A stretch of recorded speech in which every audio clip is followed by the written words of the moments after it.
Esto es Pulso Latino con Alejandra Forero.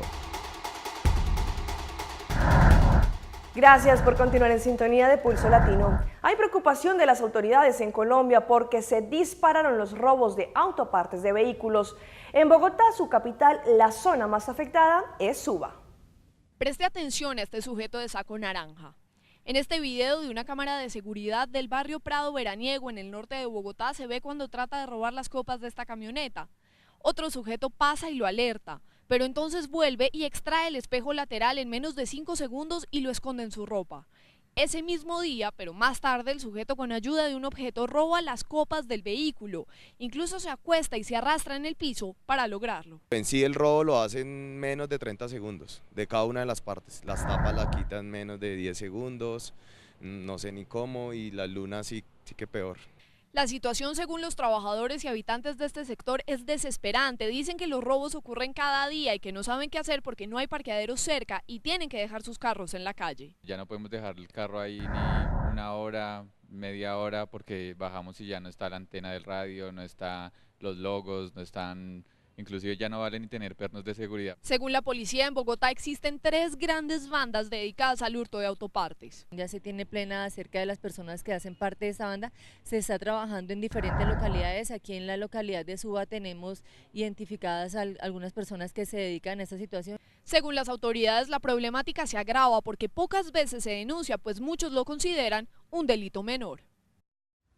¿Usted ha pensado en cambiar su celular? Pues tenga mucho cuidado dónde lo va a comprar. A países como Colombia están llegando toneladas de teléfonos chiviados que hacen pasar como originales. Un experto asegura que estos aparatos son un peligro para el bolsillo y también pueden ser peligrosos para su salud.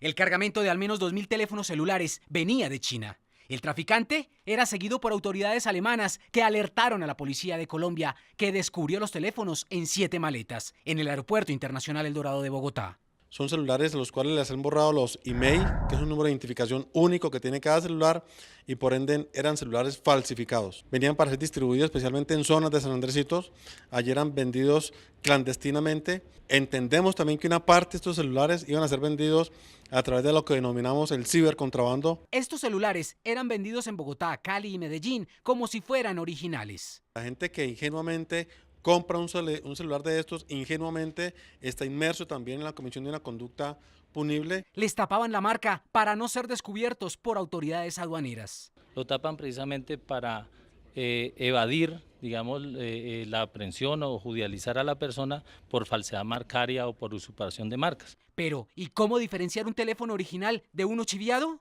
Una tapa genérica no trae este recubrimiento, que es el que permite que no se filtre el agua al interior del dispositivo. Este producto, que es un producto original o genuino, no tiene tornillos por el cual se pueda desensamblar fácilmente. ¿Por qué? Pues para el hecho de que sea herméticamente sellado. Y ojo con esto, los celulares chiviados no solo pueden poner en peligro su salud al momento de usarlo, según los expertos, sino que también pueden presentar fallas en la señal. En Venezuela, miles de pacientes enfrentan dificultades para recibir sus tratamientos por la escasez de medicamentos esenciales y la falta de insumos en los hospitales de este país. La Organización Defensora de Derechos Humanos alertó sobre la crítica situación del sector de la salud. Desde Caracas, en Venezuela, Beatriz Adrián, corresponsal de Noticias Caracol, nos tiene más detalles. Asunción García asegura que jamás había pasado por una situación como la de ahora para encontrar sus medicinas y así atender la diabetes que padece. Esta no la conseguí más nunca, esta la conseguí hace como, qué sé yo, como 6 meses. La situación es más dramática para quienes tienen que acudir a hospitales públicos. En reciente visita al país, la organización Human Rights Watch evidenció la escasez de fármacos esenciales, insumos y fallas en laboratorios. A esta mujer le tocó salir del hospital y llevar una muestra de sangre de su esposo a un laboratorio privado para hacer un examen simple. No hay reactivo, no hay tubo, no hay... Uno a veces tiene que comprar tubo en la calle. Estos tubos para hacer la muestra. Una encuesta realizada en marzo por médicos de varios estados del país reflejó que el 44% de los quirófanos no estaban operativos. El Hospital Clínico de Caracas no escapa a este drama, como lo cuenta el internista Roberto Ochoa. Los servicios de cirugía cardiovascular, por ejemplo, mandaron a los pacientes a sus casas porque no tienen posibilidad de operarlo. Cirugía cardiovascular opera 400 pacientes al año, en el mes de enero operó 8. En entrevista al diario The Washington Post, el director de Human Rights Watch, José Manuel Vivancos, expresó su preocupación por el país. Pocas veces hemos visto fuera de zonas en guerra un deterioro tan rápido en el acceso a medicamentos esenciales como en Venezuela. Ante la escasez de medicina que llega a un 60%, el Twitter se ha convertido en un medio para buscar medicamentos. Preguntamos en esta farmacia por alguno de ellos. Yo quiero gasas. No, gasas no, si no hay en vitamina pegadita en la pared, no hay. Metronidazol. Tampoco, eso no digo más. Eutirox. Tampoco. ¿Y digoxina? El gobierno lanzó un sistema para compra de medicamentos, el CIAMED. Los pacientes deben registrar las medicinas que necesitan y sus datos para que el sistema les notifique dónde y cuándo adquirirlas. Y Venezuela podría compararse con un paraíso por el precio de algunos de sus medicamentos. Por ejemplo, lo buscan pacientes con problemas de tiroides. Su precio es 3 bolívares. Un caramelo cuesta el doble. Esta razón ha sido alegada por los economistas como uno de los motivos para que no se consigan medicamentos en el país. Desde Caracas, Venezuela, Beatriz Adrián, Noticias Caracol. Y durante todo el fin de semana, Aruba tuvo la oportunidad de contar con la visita de los Reyes de Holanda, quienes durante 2 días estuvieron participando de todos los eventos que estuvieron listos para su llegada, entre otros el Sail Aruba. Allí Su Majestad el Rey Willem Alexander y la Reina Máxima, con su impecable cordialidad y simpatía, saludaron a todos los asistentes a estos eventos. Durante 2 días, Su Majestad el Rey Willem Alexander y su esposa, la también Reina Máxima, estuvieron en la isla para participar del Sail Aruba 2015, que contó con diferentes actividades, las cuales se tenían preparadas con antelación para la Casa Real holandesa.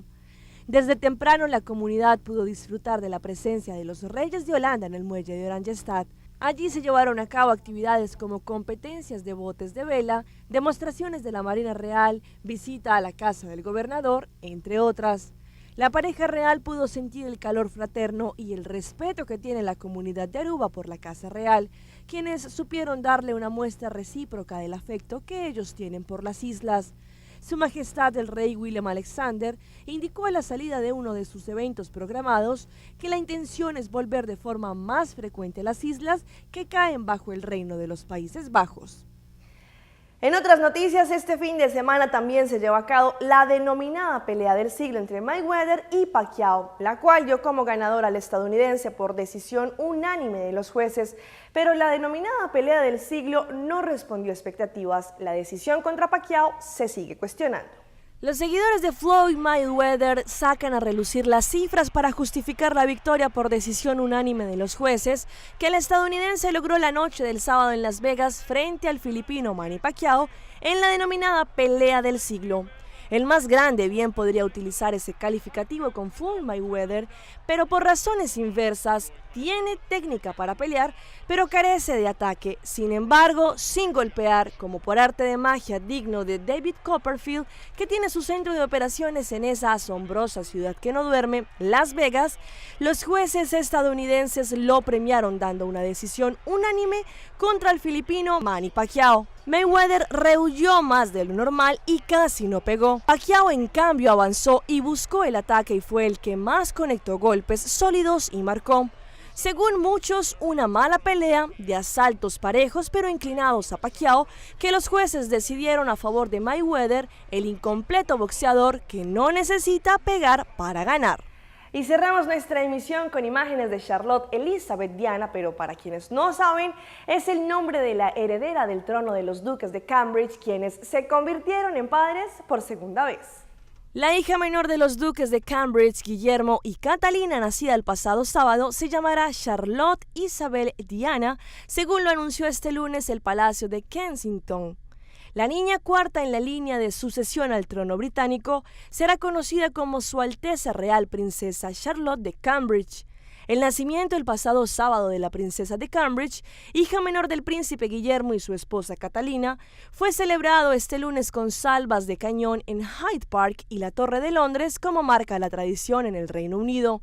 En cuanto se conoció la noticia al inicio de un fin de semana largo, decenas de periodistas se apresuraron a St. Mary y las cadenas de noticias empezaron sus transmisiones en directo. A diferencia de hace 2 años, a los periodistas no se les permitió acampar fuera de la maternidad antes de que Kate ingresase. Quienes sí pudieron hacerlo fueron un puñado de admiradores incondicionales que llevaban viendo varios días ante la maternidad y a los que la pareja real le enviaron dulces en una ocasión para amenizar la espera. Soy Alejandra Forero y esto fue Pulso Latino por el día de hoy. Nos vemos pronto con otra edición más aquí mismo en ATV, Canal 15. Chao, chao. Pulso Latino fue presentado por Discover it for yourself. Frisian Flag.